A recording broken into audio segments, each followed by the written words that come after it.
Hello, friends. Welcome to Creative Medicine. In this lecture, we will learn about Pethidine. Pethidine is also called as meperidine. Pethidine is an atropine congener. Side effect of pethidine. Pethidine causes tachycardia. It is a central anticholinergic. So, central anticholinergic side effects are also seen in pethidine. Advantage of pethidine. Pethidine is less spasmogenic, so it is preferred in biliary colic. Pethidine is drug of choice for shivering. Pentazocine. Pentazocine.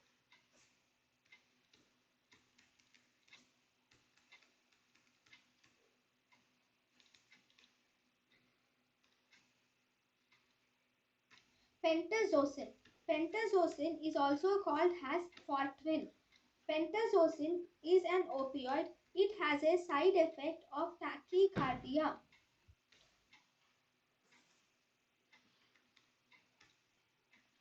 Pethidine or summary. Pethidine, meperidine. This main side effect. Pethidine and meperidine are opioid congener. It is an opioid and it is an atropine congener also. So the side effect of pethidine and meperidine is tachycardia and anticholinergic. It is less spasmogenic. So because it is less spasmogenic, it is used in biliary colic and it is the drug of choice for shivering. Whereas pentazocine is also called as Spotwin and the side effect is tachycardia. thank you and thank you for watching.